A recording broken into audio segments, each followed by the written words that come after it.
Oh, hey, what's up, everybody? That intro was very flattering, and now I feel like I can't be bad. So thanks for that. I appreciate it, Liz. I represent the whole future of mental health.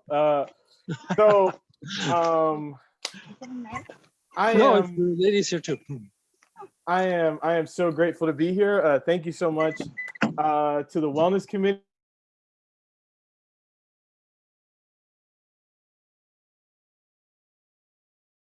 Wait, sorry, can you unmute yourself? I'm sorry, unmute. That was my fault. Oh, that's all good. Where did I leave off? Like where did the muting happen? It's fine. I'll continue. So I just wanted to say thank you to the Wellness Committee of the Westside Church for hosting this conversation, and so many others about one of the most important topics of our time: mental health.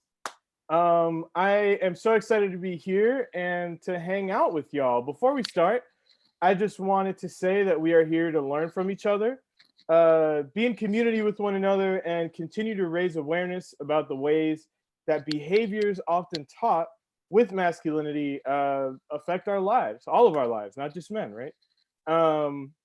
So let's be kind and open-minded with one another, and let's continue this conversation once this Zoom is over, because it's work that keeps going. So let's make sure to keep the conversation going. So once again, thank you to everyone for coming through. It's wonderful to see all your faces. And let's get into it. I'm going to go ahead and introduce my wonderful fellow panelists. I'm not really a panelist. I'm more just facilitating, but just really two wonderful people here. So I'm going to start off with Mariby Enriquez. Her pronouns are she, her. Mariby is a master's of social work. She's a first-generation Dominican-American academic and career advisor. She's a mental health advocate and educator, a teen whisperer, and public speaker. And just to, I think, add another little piece to her introduction, she empowers teens and young adults with tools for self-love, healthy dating habits, and helping them work through school, career, and life goals. So can we get a virtual round of applause for Mariby? So happy to have. She's also known I was like 3, so that's Thank you for having me. I'm excited to be here. Absolutely. I'm excited to be here with you as well. And I'm also excited to be here with T. Michael Rock. Yes, that is his real name. Google it. Reverend T. Michael Rock. His pronouns are he, him. Is the chapter convener for Illuman, Minnesota. He is a co-pastor at Robbinsdale Parkway United Church of Christ, which is right outside of Minneapolis, and has served previously as a prison chaplain for 9 years and is currently a police chaplain for 10 years now. T. Michael is also on the adjunct faculty at the United Seminary of the Twin Cities, Minneapolis, and St. Paul. He also volunteers as a member of various community nonprofit boards related to nonviolence and interfaith dialogue. T. Michael, did I forget anything? I don't know who you're describing, but go ahead. Keep on going. Thanks, Martin. It's good to be here. Yeah, I'm just really happy to have you on, man. And and I also love T. Michael personally, so that's a nice little tidbit, and Mariby as well. And I'm Martin Nunez-Bonilla. I am an Afro-Latino visual artist and public speaker. My pronouns are he, him. I'm based in New York City, and I have a passion for masculinity reform, BIPOC equality, fundraising, and vulnerability. I created Men Cry, which is an unscripted conversation series and digital platform where people of all genders can share about their experiences with masculinity. Wow, that was a lot of words. Okay, so we are gonna start to get into some of these conversation topics. So before we even get into this, I just want to thank everyone again for coming, and thank you so much for submitting as part of your form for registration some of the questions and things that you want to learn from our hour together. So thank you so much for sending that over and for putting thought into those questions, because we looked through, we obviously checked out those answers before we came in, and y'all, poured your hearts and souls out to us. So we really appreciate it. So yeah, Team Michael, Mariby, are you guys ready? We're ready. All We're right, ready. awesome. So I'm gonna start with the softball. What's something that you guys did for your mental health today? Mariby, I'd love to start with you. Yeah. So I actually had to take a walk today. I did have to seriously take care of my mental health today. I was feeling a little anxious.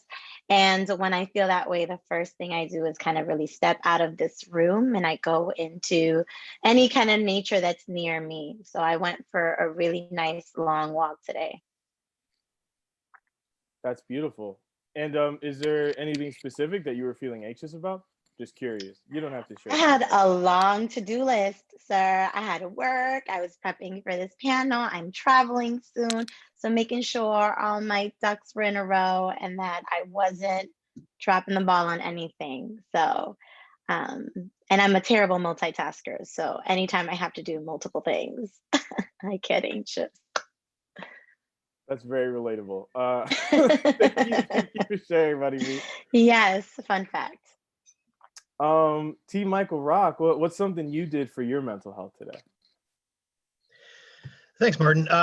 And not to steal the same thing, but I went for a walk this morning as well. I always take my dogs out, but felt the need this morning. Actually, I planned this a couple days ago because I knew it was going to be in the morning of this panel experience, to go down by Medicine Lake. And so I went with a friend, so a wise person in my life who actually receives a lot of angst and anxiety stuff, and really helps process and put things together in orderly kind of ways. And so I really appreciated his listening ear and focus on that. And he's just a nice, humble, authentic man in my life that I can let go with. So really appreciate that.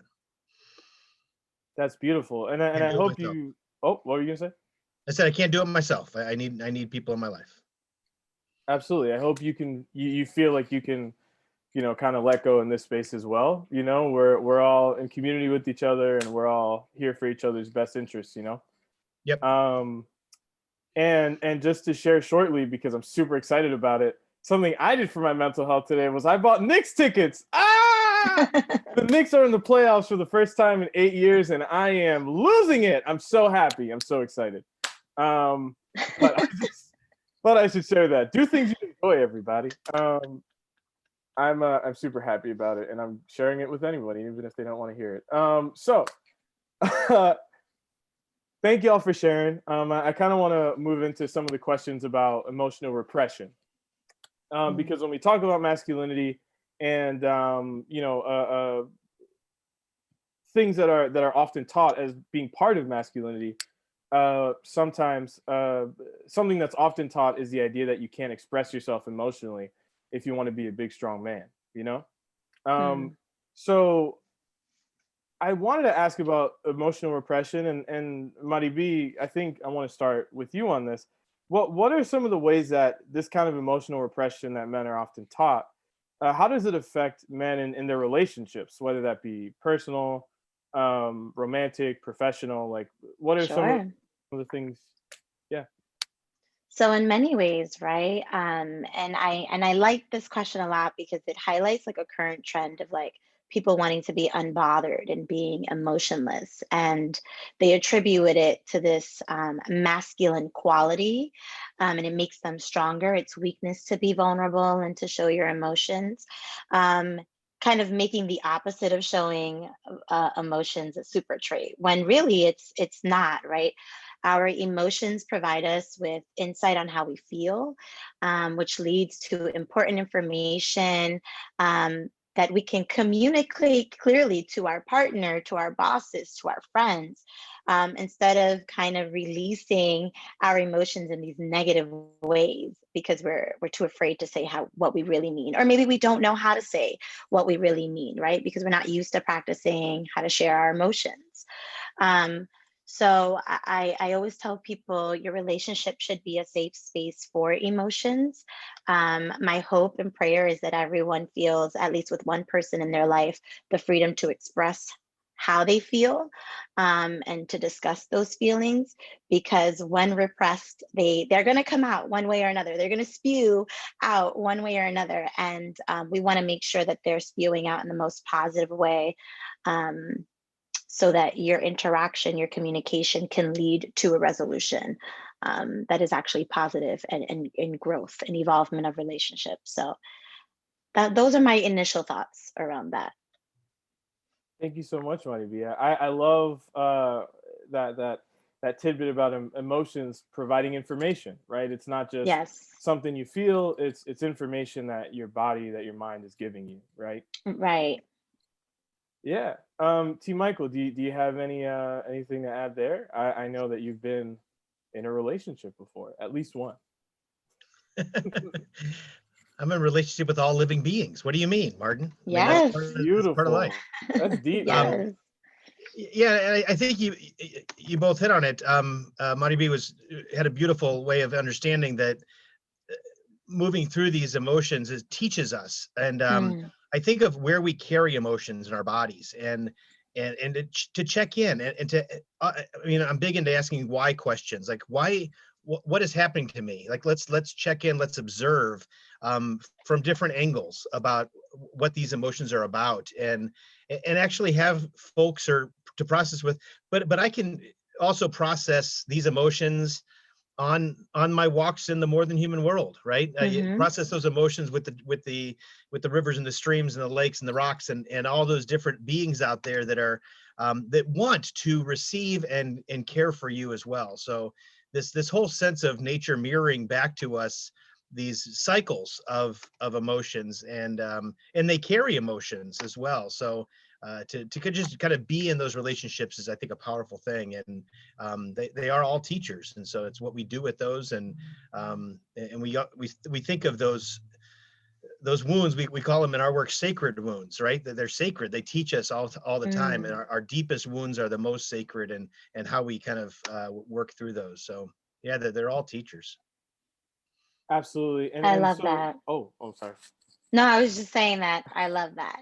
And thank you for mentioning the thought of you must process it, whether it's with someone else or on your own.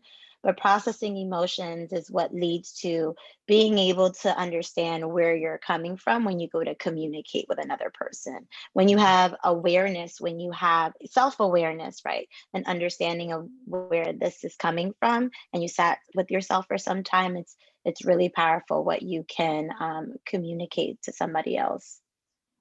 Yep. Absolutely. And so I wanted to throw this out for you, T. Michael. I also love that you wore a button-up shirt. Thank you so much. You look great. Um, what is something that you do? Look at that smile, guys. He's beautiful.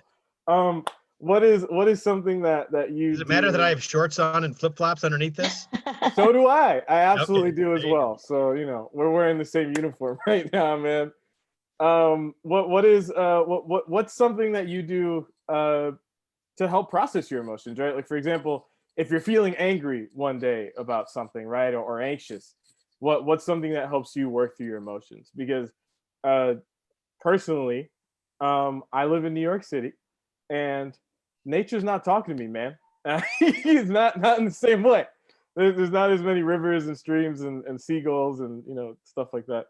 Central Park, yeah, it's beautiful, but there's not as much of that, right? So what's something, another way that you can offer, maybe, that you personally process emotions and feelings?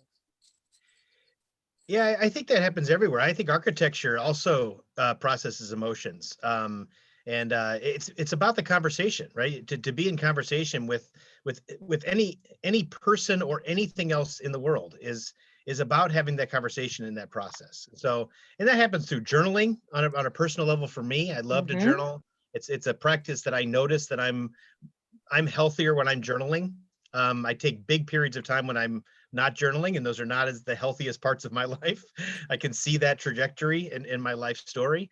But when I am, I'm more honest with, I can look back and say, I mean, the point of journaling, by the way, I feel I've learned over the years is to reread your journal. Like, you got to learn from the experience, not to just, like, some people journal, and I used to do this when I was younger, is to just spew. And that's also good, but to reread and learn and like, oh, wow, that's how those two emotions are related. Right. That's how I learn, is to go back and reread my journaling. And I take a day every week where I go back and I read the week and learn from kind of my own journey. And that's been really a good practice for me.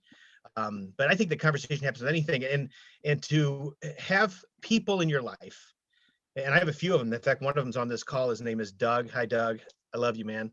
And people who are honest with you, to say, hey, you're messed up today, and you're not you. I mean, something's going on, and to have people who are honest and to really give you the gift of that authenticity in that moment is a real amazing thing. And so that's why I love that brother. And so that's not just the only reason, but it's really good to have people like that in your life. And I'm fortunate to have quite a few, and how to be in those relationships. That's beautiful. Shout out to Doug. Big shout out to Doug. Shout out to Doug. Yeah, man. And I also that was a wonderful tidbit. Mariby, do you have any things that help you on a day-to-day basis? Yeah, I agree with T. Michael. I'm a big fan of phoning a friend. And I've got some people who will tell me about myself in my life. And I've grown to really appreciate them, specifically in certain moments where I need to be told about myself. But also, if those people are not available to you, I encourage you to find people. There's a lot of groups that people are starting in the cyber world, right? In the virtual space during this time frame. There's a lot of men's groups that I've seen being offered, and specifically to the topic of today, there's a lot of different types of groups. However, I encourage you, to find a group of people to be able to verbalize and get that sounding board, get that feedback. I'm also a huge fan of journaling and releasing that way. And the other way that I'm thinking is more of a physical, like a lot of people really enjoy working out, right? Because they need to get this angst and this energy out. So those initial jitters out one way or another. And then as they're coming down from their workout high, they can begin to process emotions, or they can begin to feel them a little more. So that's just another thing that I wanted to add on. But I am very similar. I phone a friend, or I find my people. I've also done circles as well. So I've also met new people with this purpose, and they were extremely helpful. And I do journal, but I tend to type. So if you're not a writer, go ahead, type that thing away on your laptop, on your phone. You've got a little notes app. If you want to begin to just hey, I'm talk to yourself, just all stream of consciousness. So yeah. Thank you. This is all advice for me, by the way. Thanks. I got a lot of stuff I'm processing, so I'll buy a journal first thing tomorrow. Yeah, man. But yeah, thank you so much for sharing, folks, so far. I see that I think some people have thrown in questions here. Somebody did ask, how do we get men to avail themselves of mental health care? So we're gonna have an audience question section at the end, and we just have two more questions to run through just between us. But we will definitely get to these. But I just want to say thank you all for typing in the chat, and if you have any other thoughts, keep typing away. We've talked about relationships, we've talked about managing emotions, just on a personal level from you two. So T. Michael, this question's for you. How does emotional repression, that's often taught to young men and men who are growing up, how does it affect us in our spiritual lives? Because I know that you have a lot of experience with this type of spiritual work, with your work with Illumin and things of that nature. So what are some ways in which that repression affects men? Well, that's a big question and pretty apropos to my world here in Minnesota. You know, I'm in the land of Scandinavians out here. We are less colorful than the folks in New York. But the story I heard when I first came to Minnesota was the story about the pastor doing the funeral. It was a beautiful funeral of this older guy that just big family, adored his family, and everybody talked about these amazing things. And his daughter's doing the last piece of this, and she says in the middle of the service, "He loved us so much, he almost told us." And that's in that was a moment of both humor but also deep sadness, right? It was both of those things were there. There was a completely true statement that the culture itself does not express emotion. It just hides, suppresses everything. And because emotion is equated as vulnerability, and that's not just true of Scandinavians. A lot of cultures hold that.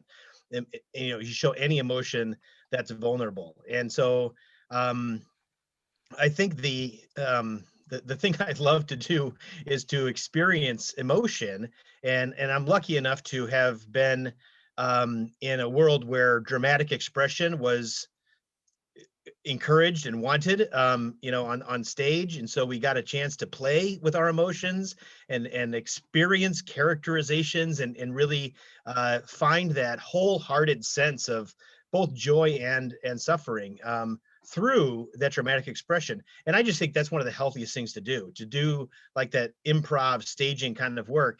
But that's really important to do in how we play together. I think play is one of the great spiritual tools that is often not looked at, and church is supposed to be serious for some reason. I think that's bullshit.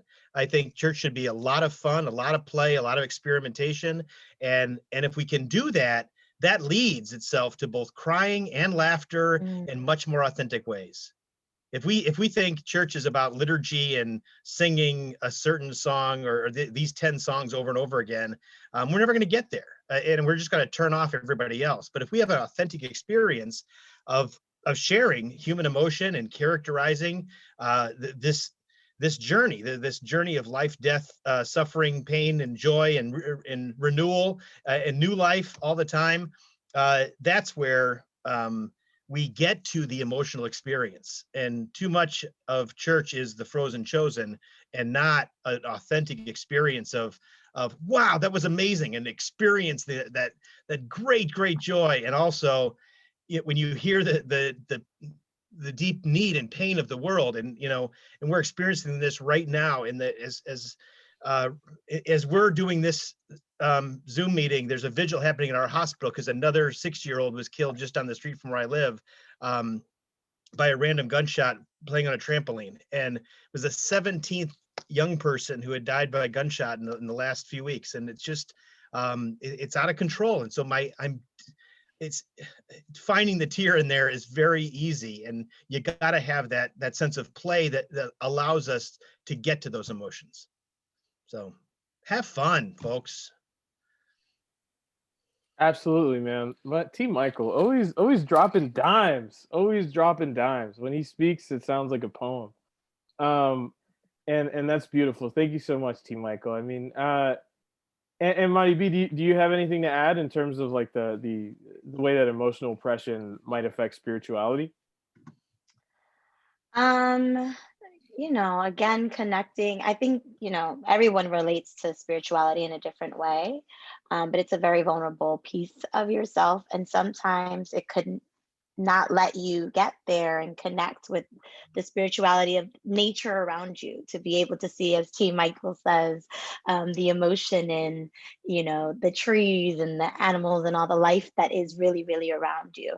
Because to be spiritual means you're allowing yourself to really get to a very a place of gratitude, a place of appreciation for everything that really, really is around, at least for me, right? So the other thing that I wanted to add, what I was thinking about, T. Michael, as you were speaking, was a lot of times what also leads to repression of emotions is maybe language, right? So I love the idea of giving yourself space to play with emotion, having a lot of fun. But if you don't know the language, right, I encourage folks, like, learn it, right? We have this wonderful tool, like you could go online and look up Wheel of Emotion and kind of learn, either new words or, oh, I never thought of that as an emotion, right? Kind of giving yourself a little bit of a tool to express yourself, because sometimes we just don't even know what the language is. I don't know how to tell you what I am feeling, so I'm going to have a tantrum or I'm going to be aggressive about it because I'm having a hard time really understanding what it is. But I encourage people to look up and learn this new emotional language that, if we think about, was never taught to us. You don't learn this at school. Your parents don't really pass this down if they are not knowledgeable. So I encourage folks to really take learning emotions into their own hands, or ask me. I'm happy to send resources. And I think once we get more language into our hands, we are better able to express ourselves. That's beautiful. T. Michael, give us an emotion word. How do you feel right now? I'm feeling pensive. Ah, I mean, I like partly because what you were saying was thoughtful, and I was trying to kind of process it. So in that very moment, I'm like, oh yeah, let's think about all the different words we can use, and so just trying to incorporate that. So in the moment, I was in the moment. absolutely. And Mariby, do you have a feeling you want to share with us? Putting me on the spot. I am feeling very, like, caring right now. I love sharing this information, and I'm so happy that people want to listen and learn it. So I am in a space of, I feel very caring right now. My heart is very And warm. yeah, Nice. and you two are so smart. So I'm happy that you're sharing with us. And just to kind of check in with everybody out there in the larger Zoom conversation, how's everybody doing? Like, if everybody comfortable, you give me a thumbs up or something. Is everybody feeling good so far? That's great. This is all about community. This is all about making friends. So community and communication sound really similar. So something we do here. Thank you for sharing, Mariby and T. Michael, but also just everyone. Thanks for sharing. That being said, I'm looking at the questions that we have written down because I am not off book, as they say in the world of drama. Which means I don't have these questions memorized. So my next question is also, I'm going to start it off for T. Michael. T. Michael, as a father yourself, T. Michael is a father, and do you feel like masculinity has affected the way that you parent, in terms of how have you had to work kind of through some of the traits that masculinity has, or some of the traits that have been taught with masculinity throughout your life, in order to be an effective parent? Like, is there something there? Yeah, I mean, I think I got good advice from a therapist early on in my life around finding examples of men in my life who I wanted to be more like, and Mm, to actually be in conversation with them. Like, how did you get to that sense of compassion and gentleness? How did you get to that sense of patience? And so there was work that I had done before I had kids, and I knew that early on that I wasn't ready to be a dad at 20, 25, 30. And so it was late in my life when I finally had two kids, but I didn't have them, but my partner did. But uh, I couldn't have been the dad, and I'm not the perfect dad by any stretch of the imagination, but I do. I couldn't be the dad I am without doing some work. like actually viewing people in my life and say, I want to be more like that. And it wasn't just men, it was the characteristics of fathering and mothering from a wide variety of people and cultural backgrounds, and saying, oh, I want to incorporate that in my family, or in that way. And then having the conversation. And so I think we're all a collection of other people in this interrelatedness. And so I want to lift up that kind of sense of being interrelated, and kind of, it's not stealing, you ask permission, like that. That's a beautiful way. And I do that to people in the grocery store. My kids, I embarrass my kids all the time, because that was beautiful, the way you talked to your daughter there. Can I, thank you for teaching me that sense of compassion and wonder. I love to watch parents and kids be in wonder with each other, and support that. And I'm just in awe of that. And so I say it out loud. And again, it embarrasses my kids, especially now that they're teenagers. But it's never stopped for me, because I'm always learning, and kind of in that observation kind of way. So That's beautiful. So learning has been an integral part of fatherhood, of being a parent for you, right? Hugely, yeah. I Mhm. mean, and I learned things from my own parents, but I also unlearned a lot from my parents. And I think every family does that, right? Is we learn some Mm-hmm. things, but we have to unlearn a lot. And Mhm. so I think that's part of what we do. And as a I have the privilege of being a pastor, and so I counsel people in that, when they're coupling together. And we always talk, I always talk to a couple about, what examples do you have? How are you modeling your relationship, and after others? And so we had, that's one of the big conversations I have with couples, is to move into, where are your models? And they're often not in their families of origin. So, and that's okay. Absolutely. I can relate to that immensely. My models growing up were Spider-Man. That was the one. Yeah. Yeah. So Mariby, you are not a parent, but as a person who has a father, But she is, though. She's probably parenting a lot of people. that's I true. I, I That's true. parent. I do. I parent in my own way. I Yeah. work with a lot of young people, so in that work, you. Yep. Absolutely. Sorry, I just meant, like, you don't have like a specific No. offspring, but yes, you Yes. do nurture, and you do raise people in a lot of ways, including me. I learn from you every day. Yeah. Oh. And as a young 24-year-old, but so a similar question, like, what is something, what are some of the ways that maybe you experienced masculinity through your relationship with your father? Like, what was there something there that, now Yeah. that you have an MSW, and now that you've been able to reflect, like, some things that you've gleaned about the way that masculinity might have, like, affected your Absolutely. father? Yeah. So I'm a super, like, I'm your, what people call a daddy's girl. I grew up really idolizing my father. And before I even get into it, I want to begin by saying, now I can recognize all of the ways in which he really did his best. Like, I don't know that people know what they're doing when a baby comes into this world. They're like, oh, you're here, we're gonna figure this out.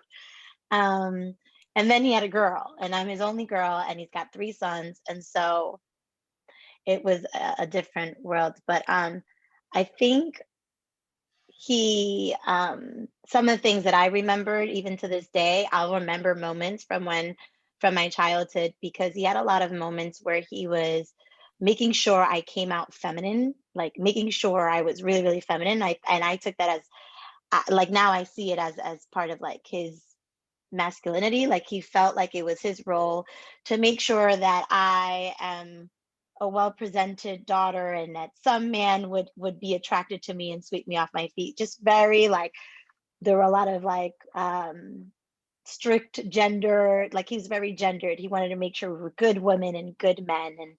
And now his mind is opened up with lots of conversations. I think one of my favorite things is that, just like T. Michael said, he enjoys evolving, he enjoys learning, and listens to me when I have these conversations with him. And I'm teaching him a lot because I had to unlearn a lot of these things so that I can feel comfortable within myself, right? A lot of times parents will kind of put their own ideas of these things on us, and gender is definitely one of them. So I hope that added and answered your question in one way or another. But you know, I'm really happy that we've kind of evolved out of that space of being very gendered. I grew up in a very gendered home. Absolutely. And you know, growing up in a family that was you know, adjacent to yours in a lot of ways, like Yes. yes, I experienced that firsthand. And that's one of the reasons I started this platform. So, you know, here we are, doing the And same thing. yeah. And the other thing I'll add too, right, because I know that you can relate to me on this point, is being a first generation American is a very interesting experience. Like they're trying to teach us these ideologies from a country we did not grow up in, I was not born in. And so just having to unlearn a lot of those things to kind of adapt. So American culture really taught me a lot of things. And a lot of my role models were found in books because I was a big reader, and in the media, which isn't, you know, the best thing sometimes, but it's how Yes, you learn new things sometimes when you're introduced to new things. So yeah. absolutely. And yes, you added a lot, and I love the perspective of I love the perspective of people that aren't men in the conversation of masculinity, because it's so important. You know, like yes, masculinity is about is something that's, I guess, principally thought of as something that men experience, but we all experience it in one way or another, right? Hmm. Whether it's through our dad being a certain way, or you know, along those lines. And yeah, so I think we can keep moving, but thank you so much to Team Michael and Mariby for your vulnerability, for your insight, and just for your wonderful faces too. You guys have great faces. Thank you. Um, and thanks everybody for your faces. So I think we're gonna go ahead and move in, because yeah, we have about 19 minutes left here, and I think maybe we can just expand a little bit, on the whole, the way that emotional repression kind of affects people that aren't male identifying. I think I like that direction. So what are some ways, and we kind of already got into it a little bit in terms of the way that the way that fathers might gender their kids very strictly, right? But how does emotional repression affect people that aren't male identifying? This is for Monty B, sorry, specifically. Oh. But you can kick us off, and then T. Michael, obviously, you can go ahead and add anything you want afterward. Yeah, we're not letting people be themselves, right? We're not letting people be free. We're not listening to who they're telling us that they are when they introduce themselves. Um, and those are my initial thoughts on like how does emotional repression affect people that are male identifying. It limit, you know, it stuffs them down and doesn't let them be themselves and be the human that they deserve to be and celebrate themselves and just walk out into the world proudly. It makes the world a difficult place for non-male identifying folks to live in. And I'm not necessarily thinking about women when it comes to women, though. It makes relationships with women, you know, difficult. I've been in situations where a man I was dating made me feel like I had to dim my light or who I was so that he can feel better, in that sense. And I'm sure that maybe there are ways in which their friends or other women kind of perpetuate male like idea, you know, male things onto them. So it's really just about the freedom of being yourself, the freedom of being to grow into who you want to be, the freedom of being able to grow professionally even, without that, you know, without feeling like I'm hurting somebody's ego or I'm hurting someone, especially as a woman, because I want to be this strong person. I want to grow in these ways, and be myself. Really, is the gist of it all. Absolutely. Um, thank you for sharing. And yeah, I, I, thi- I just love your insight. Thank you. T. Michael? yeah, I think that non-binary insight should be everywhere, Hmm. right? Let Hmm. people I be who they agree. are. And Let and people be who they are. Hmm. and I think that's the range of masculinity is just vast, and it doesn't mean anything. It's just who you are, and how you're expressing yourself, and that may change over time as well as people grow into their own identity, and allowing people to I mean, this is a big spiritual piece too for me, is to suspend judgment. Like, be in Mm, that moment, appreciate the soul that is in front of you, the connection that you share, without judgment. Like, right. and that takes spiritual depth to do that. And I think we're all working about that. I think I want to lift up one of the things Liz said right at the very beginning about her hope for this whole forum was about whole being holistic. Mm-hmm.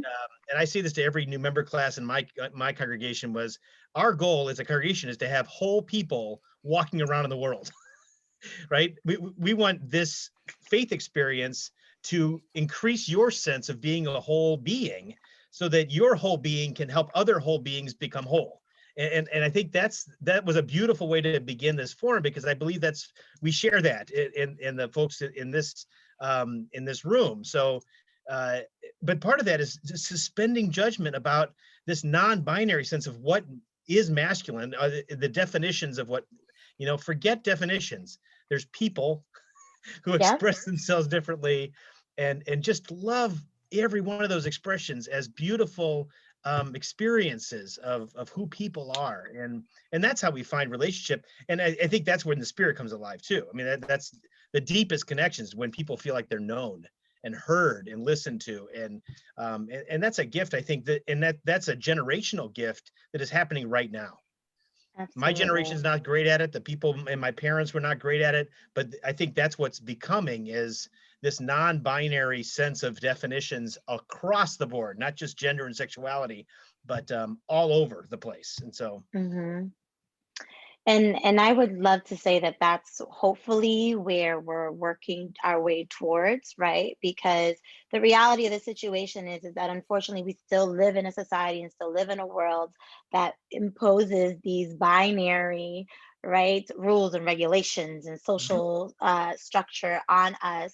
And we didn't ask for this, and it really, really suffocates us in so many ways. And as a woman, especially as a woman of color, I've experienced that in so many ways. Even like my laugh, I was once criticized for having a loud laugh, or it's like, oh my gosh, I can't even laugh a certain way without someone commenting on it or saying it's not, appropriate for whatever. It is the best expression of joy is laughter. I now laugh so freely, I can't even tell you. Don't come around me because I have a very loud laugh. So even something as simple as that, and it's so suffocating. So thank you, T. Michael. I really enjoyed what you just added to the conversation. That was beautiful. I think if our goal here is to be in community with one another, our goal should be, as T. Michael's saying, as Mariby is saying, to recognize what makes each and every one of us different from each other, Hmm. but to appreciate it. Because the fact is, those are, that's just who we are. And the more we get to know those differences, the better we get to know each other, right? We shouldn't be homogenizing with each other in order to be in community with each other. We should say, okay, you're different from me, I'm different from you. Uh, let's vibe, or not vibe, and that's okay too. Well, who we are Yeah. means that we're experiencing life in these different ways. And so, what are we adding to the table? Like, what are we bringing to the potluck? It's Mhm. all yummy. Variety is the spice of life, is what they say. Yes. Well, and there's Yeah. a lot of questions about violence and why men carry violent tendencies and all that stuff. And I don't think you have to. you know Mm-hmm. but violence is anything that diminishes, dehumanizes, or destroys, right? So if we don't diminish, dehumanize, and destroy, then we're not just tolerating somebody, or accepting somebody, but affirming and loving who they are. And Mm. then there's no room for violence, right? We're not destroying any way people express themselves, or the way they sing, or the way they move, or the way they look, or anything, but just really loving that person. And then there's no room for violence. And that's how we breathe in the world, is to go out there without that judgment, but in that full, wholehearted embrace of the humans and the world in front of us. That's beautiful. So I just want to thank you guys again for your wonderful conversation points, and I hope people are I hope people brought a pen and paper to write some of these gems down. Martin, I had one question, because while T. Michael was talking about the violence, in many of your men cry videos, you've had men say that because they couldn't express their emotions, violence was the only sort of outlet. Oh yeah. And so, and I've heard that it's so many times in your conversations with men. And so I'm wondering how, because several people asked the question, like, what can we see violence in our cities, we see violence in our towns, we even if we understand that it's repressed or frustrated emotion, is there anything that we can do to help, to guide, to nurture that in a different way? I'm gonna just answer just something I've gleaned over the years from reading and talking to hundreds of men. I'm gonna say that violence is all about survival. That's what it's all. That's what it's always about. And when violence comes up in men, it's because they feel like they need to survive. And that's at least from the experiences that I've from talking to men, right? And this need for survival, I think, comes from this fundamental principle that's often taught with masculinity. That's this idea of you need to be the top, you need to be this, you need to be that. Sorry, something just dropped behind me. I don't. That was super The weird. other shoe. I think I have a ghost. Talk about survival. No, I'm kidding. It's often about survival, and men. It's kind of this competitive nature that's often taught with masculinity. This idea that, like, oh, I need to be better than everybody else, and that. And I think that also applies to just this kind of idea that you need to be tough, you need to be mentally tough in order to survive, in order to compete, right? Which I think is something that comes from evolution, among other things, and things of that nature, right? Like, what do animals do in the animal kingdom in order to survive? They fight each other, right? So What? Martin, Yeah. thanks. So there's a question in the chat about in Minneapolis with all the violence and the George Floyd stuff that happened last year, and the uprising that was all over the world, right? It was a reflection of violence that happens everywhere, of state-sanctioned violence against Black and brown bodies, for centuries. And so we have a space called George Floyd Square, where George Floyd was killed by Derek Chauvin. And that space has become community space. There are no police allowed in that space. There's no, it's been taken over by the citizens of that neighborhood as a sacred space. And one of the learnings, the growth pieces of the whole tragedy has been learning what sacred space is. And so there's a woman named Marsha Howard, and she's one of the leaders of George Floyd Square. She's a teacher, just a beautiful soul, full of compassion. And she was doing a tour. She live streams all the time from the square. So look it up, George Floyd Square live stream. And she's there almost every day, taking people on walks through. And she was walking with a young man, and she turns to him on this live stream one day when I was tuning in, and she said, "It's okay in this space not to be so tall. You can let go, and you don't have to walk with your chest out in this space. You can be vulnerable, and it's okay. You don't have to survive here. You can thrive here." I love that. So she does this every day with young men to teach that you got to find the spaces in the community that you can let your guard down and be who you are. and just, it's such a beautiful way to parent, to move through the world, and to invite people into this a different posture, if you will. And so I want to lift that up, and that's what we're trying to do, and as a community here, and I think everywhere in the world, as we process some of this stuff, is creating sacred space to let go a little bit, to lower our posture, to just kind of, to breathe and know that it's okay to be who you are. There's no judgment here. And it's just a beautiful, gentle thing. And so I just want to lift that up, is that's what we're doing with young men all the time, is to bring them into sacred space, to breathe. Mm-hmm. Yeah, one of my friends, Ian Schaefer, God bless his soul. He in our Men Cry interview, when I interviewed him back in 2018, he had been going through cancer treatments and things like that. And one of the experiences that he shared with me was one that he had with his doctor, in which his doctor said, it's okay to cry. Mm-hmm. Okay to be emotional. This is hard. And he let go, and he felt comfortable processing his emotion. Yep. And I think, just to add on to what T. Michael's saying, I think just an integral part of combating the violence that often comes from emotional repression is providing spaces where that emotional oppression isn't necessary. Mm-hmm. As T. Michael was saying about George Floyd Square. Someone in the chat wrote that violence comes from anger, it comes from anger. And imagine a world where anger is the only acceptable, right, or celebrated emotion. And I feel like that's the world that men live in a lot of times, at least as an outsider looking in. I can't imagine where that is the only emotion, that is aggression is the only thing that is acceptable, without someone making fun of you or bullying, right, or calling you other words. And so I long for a world, and I think maybe, women always say that men come to them so that we can do the nurturing work and we could do the emotional work for them.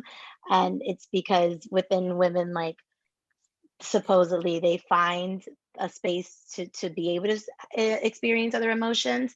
I don't want that world anymore. I want a world where men can find that within each other, in their groups, wherever it is they feel comfortable, with their friends, with their fathers, with with their partners, whether they're women or not, men or just people, right, humans. So that's what I long for.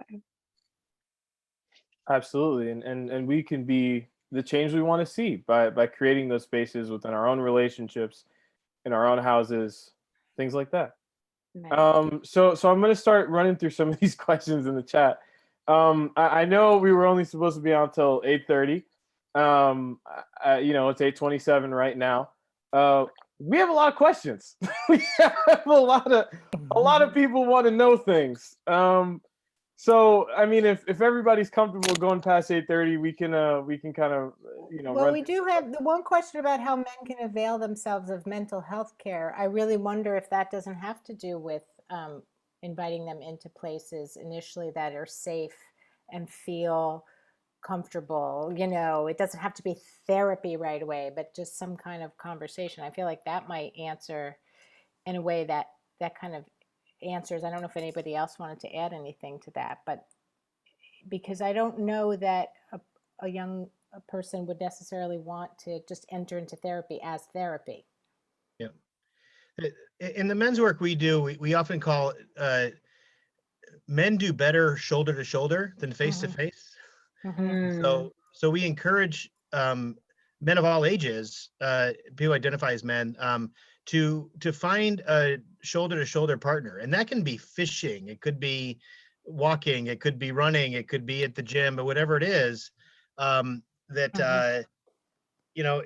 that shoulder to shoulder activity, and to have that conversation. And parents know this, that the deepest conversations are in the car, right?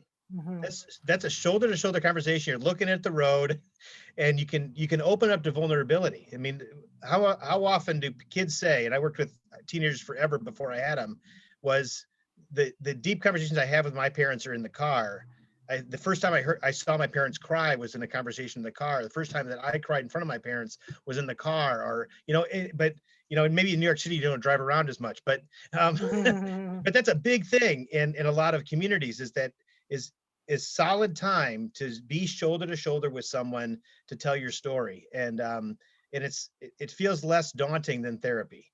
And in our men's circles, we sit in a circle and we speak our vulnerability into the center. So the center receives it and there's no need to fix or judge or offer advice or care, but just to kind of hold the truth of another. And that's much safer, I think, for a lot of folks. But again, encouraging those community partners is such an amazing gift. And there's great people doing that all over the world. But it's a cultural practice that we've lost in our individualistic culture that is really toxic in many ways, that you're alone. But it takes a village, folks. You can't do it by yourself. Yes. Absolutely. And just in terms of just speaking from the perspective of a young man that has recently started therapy, I should say a young Black man that has recently started therapy. I didn't know I needed to go to therapy until I had people in my life that I felt comfortable talking to that stuff about. So an integral part of therapy, right? Because nobody can do it for you. Nobody can tell you to go. You just have to know within yourself that you have to go to therapy, right? So you need that community in which you can feel like yourself, and that space where you can feel like yourself and share those things that are happening within yourself. Because otherwise, it's hard to come to those conclusions and grow on your own, So I just wanted to add that piece. I have two questions. Yep. One is for the panelists, is that men often have difficulties expressing their vulnerabilities and their shortcomings. And if you had to give one piece of advice in terms of how you would express those vulnerabilities, what would it be? And the second one is for Martin. I've seen a lot of creative Zoom backgrounds, but I think your background with the shoes and is a statement on masculinity, and I wanted to see whether you could expand on that. Oh yeah. So for the panelists, y'all can go first if you want, and kind of expand on one piece of advice if you would like. Yeah. So the first piece of advice to being vulnerable is just naming, hey, I'm uncomfortable right now, but I want to try this new thing. And you can ask for what you need. If you need space, I don't know exactly what I'm trying to express. Give me some space so I can come back to you with it.